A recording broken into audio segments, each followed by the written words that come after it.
Don't come inside. You'll ruin the photos, my dad said after I spent 6 months renovating the lake cabin for my brother's wedding and got cut from the guest list at noon. I didn't argue. I just turned the truck around, checked my phone, and an hour later the music stopped cold. My name is Cole. I'm 34.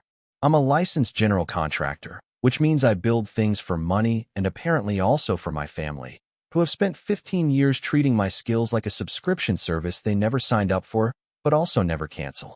I have a truck with 140,000 miles on it. I have a workshop I built myself from warped lumber when I was 20. And I have a brass key the size of a thumb drive that was sitting in my glove box on the morning my brother got married in a building I spent 6 months renovating for free. But I need to tell you about the cabin first. Because the cabin is the whole thing. The gravel under my boots. 6:14 a.m. Wedding day? I'd driven 2.5 hours. Left before dawn. The dress shirt I'd bought for today, a blue Oxford from J.Crew that cost $68 and was the most expensive piece of clothing I'd owned since my high school prom, was hanging from the hook behind my seat. The plan was to arrive early, do a final walkthrough, check the generator, check the string lights, fix whatever small thing always needs fixing because there is always a small thing, then shower in the bathroom I'd retiled, put on the shirt, and sit in the front row. I was humming something on the drive. I don't remember what. Something from the radio. Something that felt like a good morning. I saw the deck first. 600 square feet of cedar I'd stained on my knees 3 days earlier. Alone. Travis was supposed to help. He texted at 7 a.m. that Wednesday. Can't make it. Megan needs me for cake tasting. I stained the entire deck in 7 hours. The stain got under my fingernails, deep into the cracks around the cuticles, and it was still there on wedding morning. 2 weeks later, it would still be there. Stain doesn't care about timelines.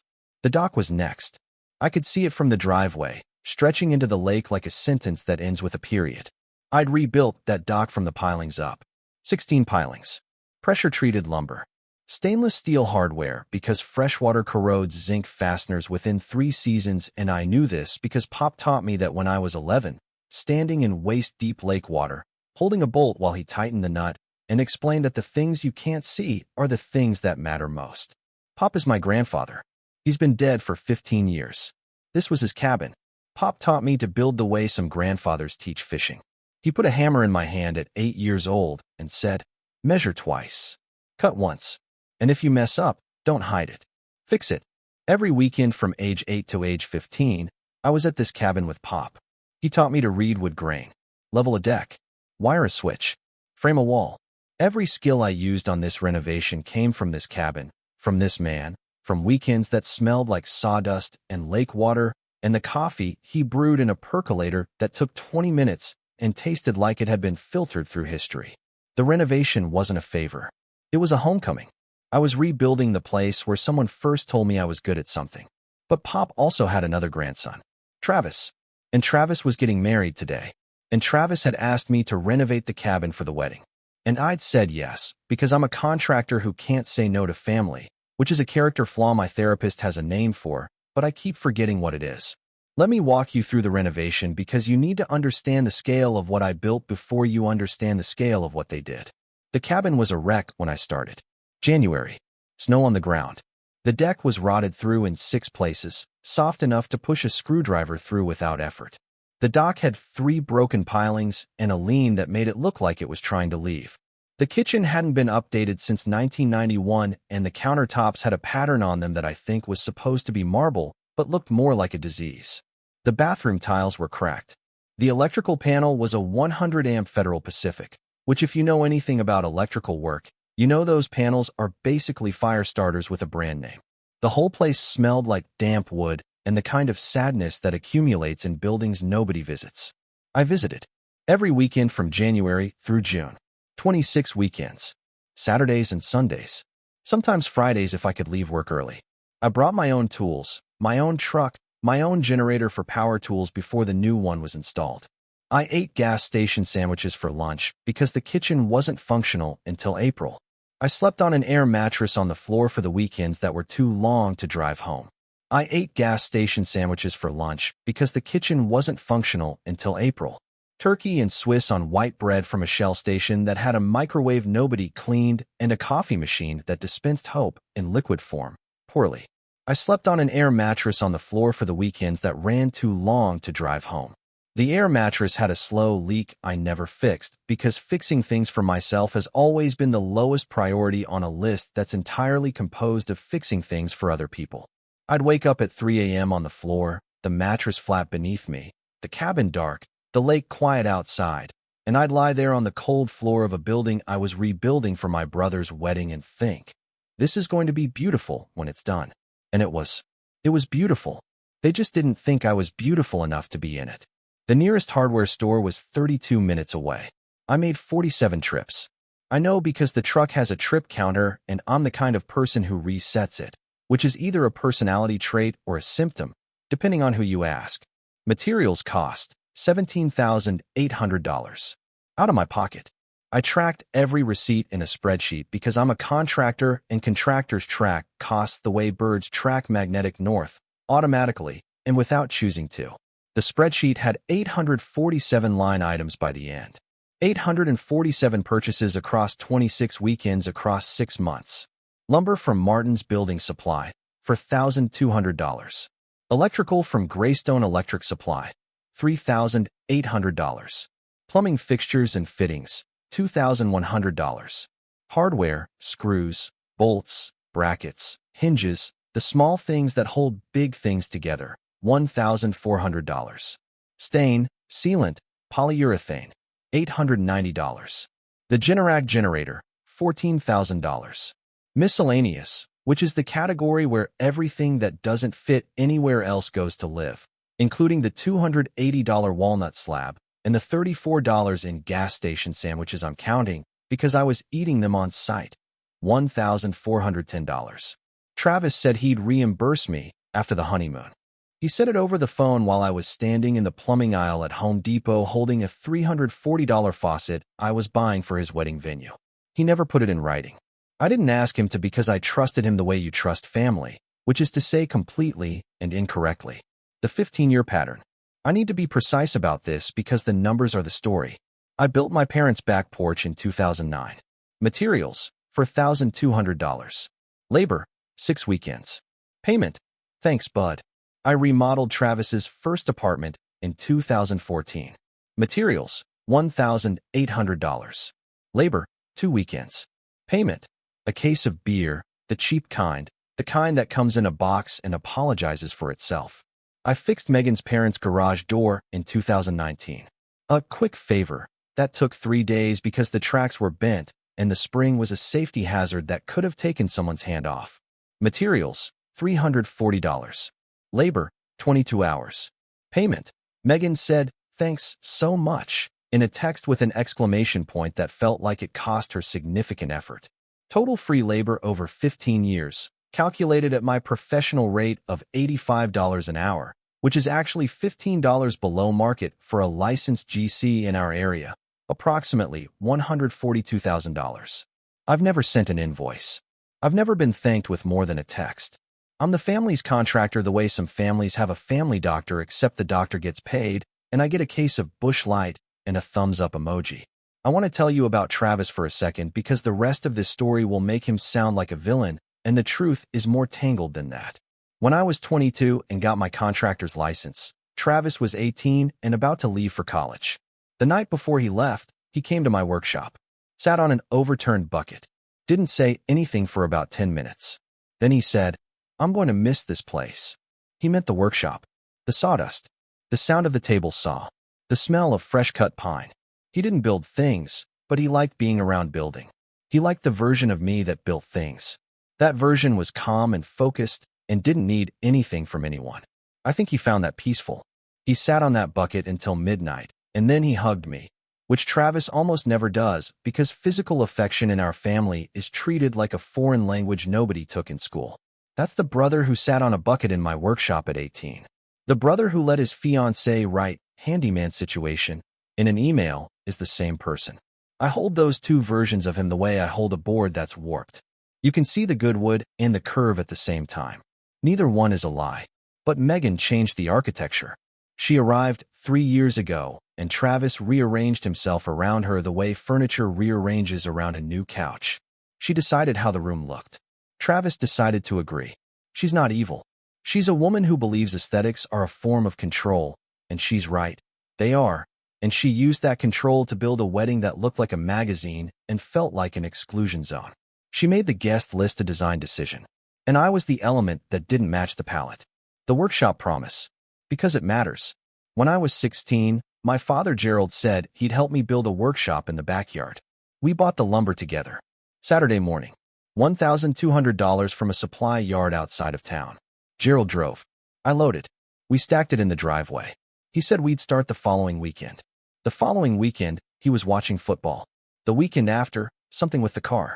The weekend after that, Travis had a soccer tournament. The lumber sat in the driveway for 3 months. It rained 6 times. The boards warped. The plywood delaminated at the edges. Gerald never apologized because Gerald never started, which meant, in his mind, there was nothing to apologize for. You can't fail at something you never began. That's Gerald's whole philosophy in one sentence. I built the workshop myself at 20, using the warped wood and YouTube tutorials that buffered every 30 seconds on our internet plan. That workshop is where I learned to be a contractor. It's where I am right now, as a matter of fact. But I'll get to that. Back to the driveway. Wedding morning. Gerald was wearing a suit I'd never seen. Navy. New tie. Shoes that reflected the morning light, which meant they were either polished or brand new. And Gerald doesn't polish anything, including his relationships with his sons. He was holding a coffee mug, the casual hold, the kind of hold that says I've been out here waiting, not I was just passing through. He saw my truck and walked to the driver's side before I could open the door. Don't come inside. You'll ruin the photos. He said it the way you tell a UPS driver to leave the package on the step. Not mean. Not sorry. Administrative. He looked at my hands while he said it. The stain in my fingernails. The calluses. The hands that had spent 6 months rebuilding every surface he was standing on. He looked at them and they confirmed something he already believed, which is that I was the guy who builds things, not the guy who gets to stand in pictures of things. I sat in the truck for about 8 seconds. Looked at the cabin. Looked at the deck I stained alone. Looked at the string lights I wired along the railing, 87 feet of them. Looked at the dress shirt hanging behind my seat. The $68 shirt I was never going to wear. Then I looked at the glove box.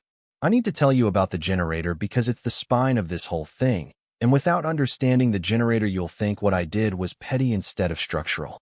There's a difference. Petty is keying someone's car. Structural is removing the load-bearing wall. The Generac 22 kilowatts whole house generator cost $14,000. I bought it with my own money after the cabin's original electrical panel, a 100-amp relic from 1987 that had no business being connected to anything more demanding than a lamp and a strong opinion, nearly started a fire during a test run of the DJ's equipment. The wedding setup drew 180 amps.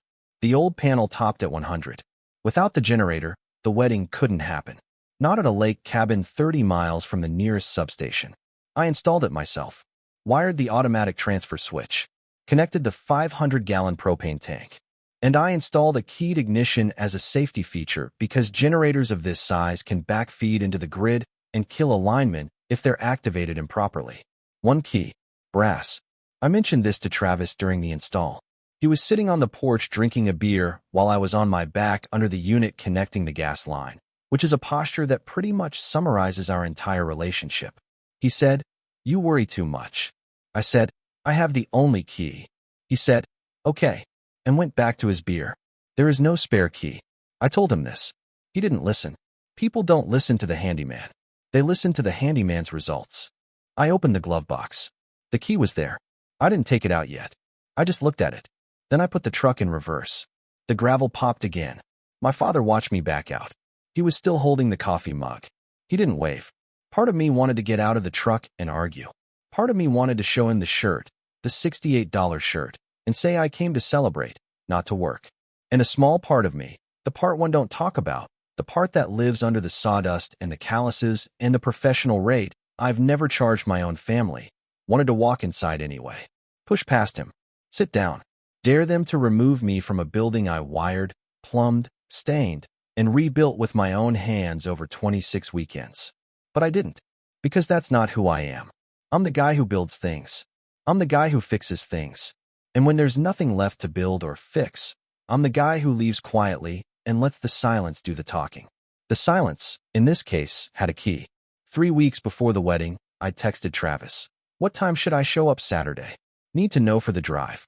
He replied, actually, Megan's handling the list. I'll get back to you. He never got back.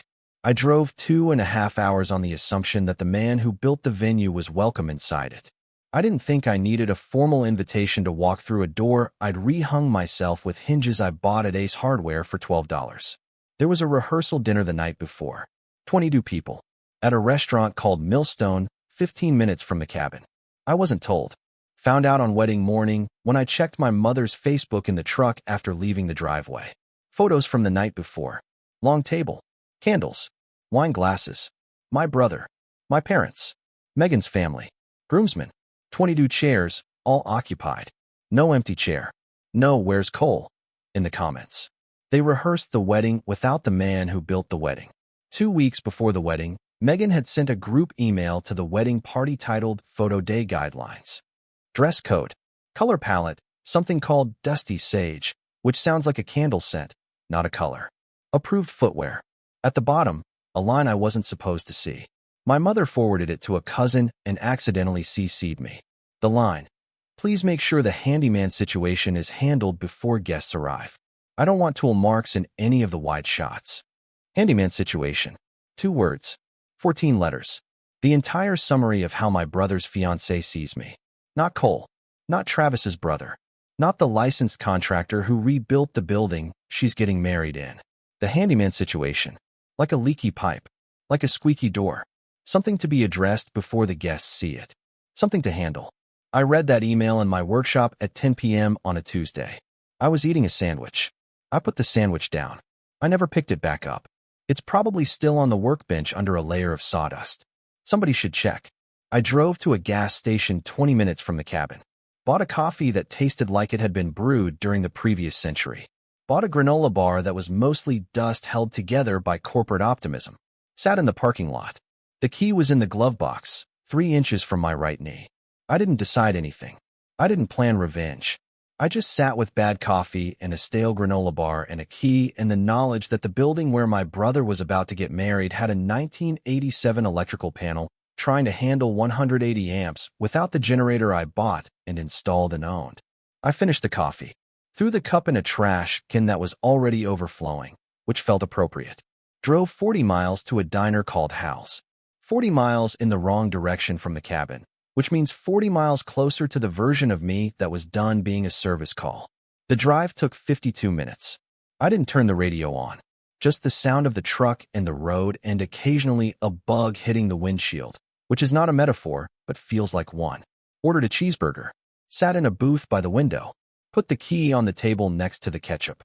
The wedding ceremony was at 2 p.m. on the dock I rebuilt. 68 guests on chairs arranged across the deck boards I stained. I know the details because Denise, my cousin, who has a guilt complex and a screenshot reflex that would make intelligence agencies jealous, sent me updates I didn't ask for. Denise sent me a photo from the ceremony. The dock. My dock. 68 chairs on the deck boards I'd stained 3 days earlier. White fabric draped on posts I'd installed. Flowers and arrangements wired to railings I'd bolted. The officiant was standing on a platform I'd built specifically for this purpose. A 4x6 riser, sanded smooth, stained to match, with hidden screws so no hardware showed in photos. I'd spent 4 hours on that platform. It appears in exactly one photo from the ceremony. The one Denise sent me. In the background, you can see the grain of the wood. Cedar. I picked it for the color. The reception started at 4 p.m. under the string lights I wired. DJ. Caterer. Open bar with a blender for frozen drinks because Megan wanted a tropical moment at a lake cabin in the woods, which is a request I'm typing with a straight face. Ice cream cake from a specialty bakery, $380, that needed constant refrigeration at 28 degrees. At 4:40 p.m., the old panel was sweating. At 4:52, the first breaker tripped. Caterer's warming trays went dead. At 4:58, the main breaker blew. Everything went dark. String lights. Speakers, warming trays, refrigeration unit, the blender mid-margarita. The generator should have kicked in automatically. That's what automatic means. Except automatic still needs a key. The key was at Hal's Diner, next to the ketchup. 5:03 p.m. Travis calls. Voicemail. 5:07 again. Voicemail. 5:11. Text. Bro, the power's out. Where's the generator key? 5:14. Gerald calls. Voicemail. 5:19. Lorraine calls. I saw the screen light up.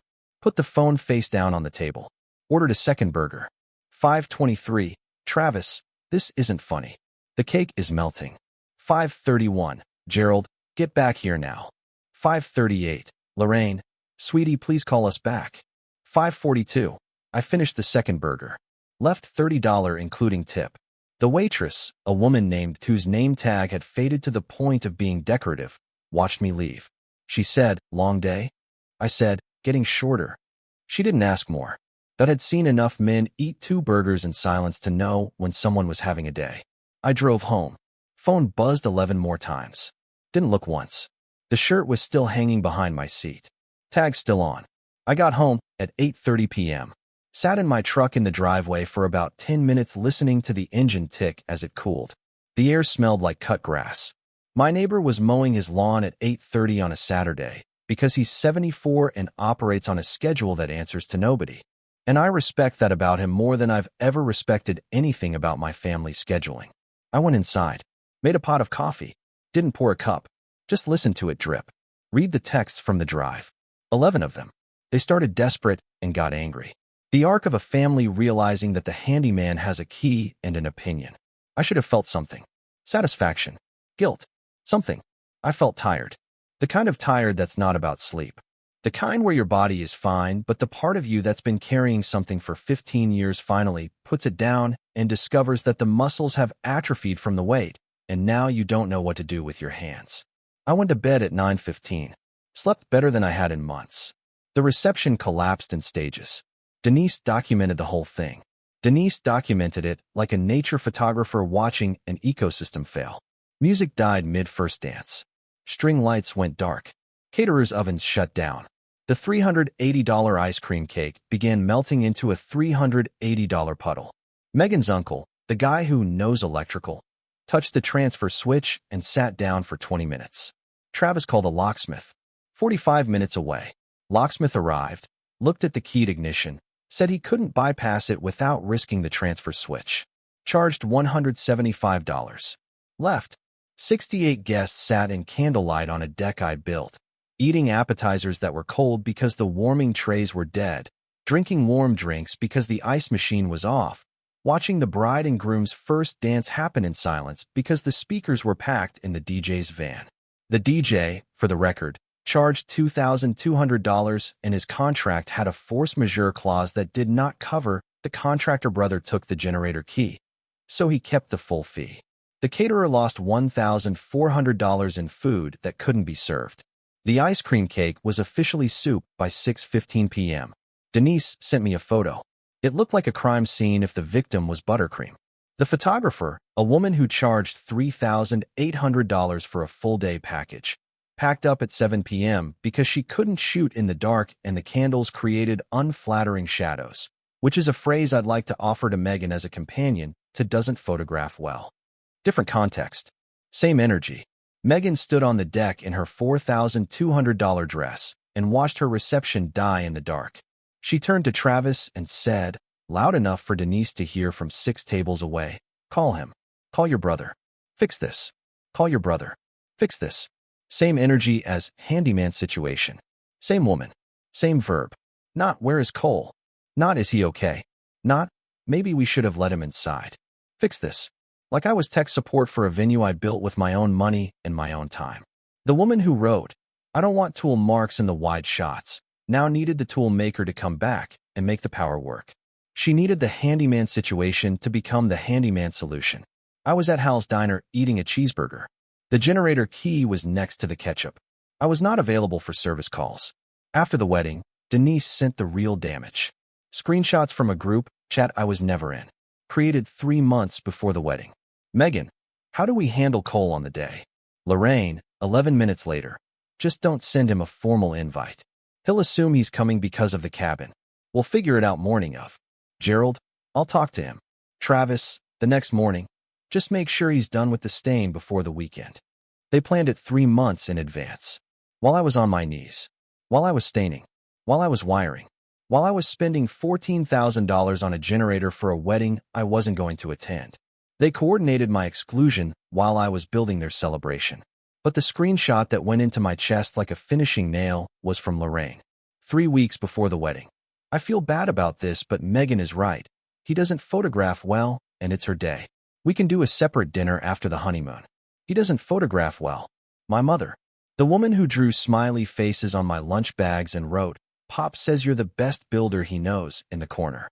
That woman typed a sentence about her son's face ruining pictures and offered a consolation dinner like a coupon for a store I'll never visit again. I sat in my truck reading that screenshot for I don't know how long.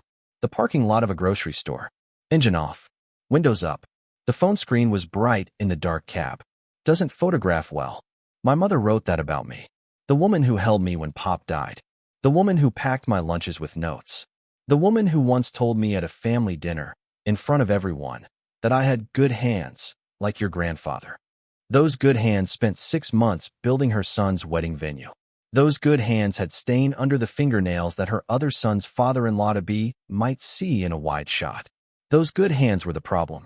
I closed the phone, opened it, closed it again, drove home, didn't eat, didn't call anyone, sat in my workshop until 2 a.m. listening to nothing. The workshop doesn't have good acoustics. It has sawdust and silence. That was enough. Part of me wanted to forward that screenshot to every relative in the family. Part of me wanted to pretend I never saw it. And a small part of me, the part one don't talk about, wanted to hear her explain it in person so I could watch her face while she tried to make "doesn't photograph" well sound like something a mother should say about her child. A week after the wedding, I sent an email. No message. Just a PDF. Professional invoice. Lumber, for $1,200. Electrical, $3,800. Plumbing, $2,100. Hardware, $1,400. Stain and sealant, $890. Generator, $14,000. Miscellaneous, $1,410. Labor, 214 hours at $85 per hour equals $18,190. Total, $45,990. To Travis. CC, Gerald, Lorraine. Subject, Invoice, Lake Cabin Renovation, January through June. Travis texted 4 days later, "You can't be serious." I replied, "Invoice is net 30. I called the county, scheduled the final building inspection, also filed a note that the property had been used for a commercial event without occupancy permits. 68 guests. Catered. DJ. Open bar. Inspector came the following week. Renovation passed. Commercial use flagged triggered a separate inquiry. I didn't create the problem. I reported the receipt. 3 weeks after the wedding, I drove to the cabin with a flatbed. Tuesday. Nobody there. Disconnected the generator. Kept the propane. Unbolted the transfer switch. Loaded the Generac onto the trailer. For hours. Quiet. The lake was still. The deck was already showing wear from the wedding chairs. Nobody had swept. I loaded the generator onto the trailer and strapped it down with ratchet straps I'd owned for 11 years. The lake was flat. The cabin was empty in the way buildings are empty when nobody loves them anymore, not abandoned, just unattended. The deck boards were already separating slightly at the seams where the wedding chairs had been dragged instead of lifted. I noticed. Nobody else would notice until spring. By then the gaps would be wide enough to catch a heel, and somebody would say we should get that fixed, and everybody would know who we meant and nobody would call me. I drove home with $14,000 of generator on a flatbed behind my truck, and for the first time in 6 months the weight I was carrying was the right kind. This weight was mine. I'd paid for it. I could put it wherever I wanted. Travis called that evening. "You can't just take the generator." "I can. I bought it. My name's on the receipt. Dad's going to be furious. Dad can buy his own generator. Or he can stand in the driveway and stop one from leaving. He's good at standing in driveways." Lorraine called a week later. The soft voice. "We'd love to have you over, sweetie. Celebrate the wedding as a family." I said, "I saw the group chat, Mom." Silence. 5 seconds. 7. The clock I'd hung in her kitchen 3 years ago was ticking in the background. "What group chat?" "The one where you said I don't photograph well." More silence. I could hear her breathing. That was taken out of context. There's only one context for telling your son his face ruins pictures. I hung up. The dinner never happened. The clock is probably still ticking. The dinner never happened. The clock is probably still ticking. Clocks don't need apologies to keep working. They just do what they do whether anyone's listening or not. I understand clocks. The invoice went unpaid. Net 30 came and went. Net 60. Net 90. Travis didn't respond again. Gerald called once, 3 weeks after the invoice, and said, "Family doesn't send invoices."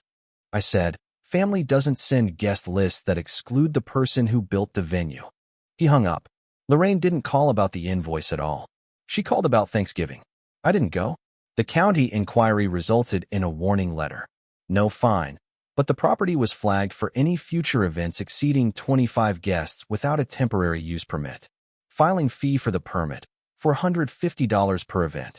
Travis found out about the flag when he tried to host Megan's birthday at the cabin in September. The county sent a notification. He called Gerald. Gerald called Lorraine. Lorraine did not call me. The information traveled through the family like water through a pipe I installed, touching every connection I'd made, carrying the pressure I'd built. Denise told me the cabin sat mostly empty through the fall. Nobody went up there. The deck needed resealing before winter. Nobody did it. The dock needed the seasonal tie-downs I'd always installed in October. Nobody knew where the hardware was. I knew. It was in a bin I'd labeled and left in the shed. But nobody knew to look because nobody had ever paid attention to the work that kept the place standing. They only noticed when it stopped. 6 months later, the Generac generator sits in my workshop. The workshop I built from warped lumber at 20 because Gerald never helped.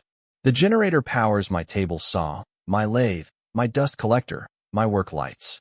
$14,000 of equipment humming in the place where I learned everything, doing exactly what it was built to do, in a place where the person who bought it is actually welcome.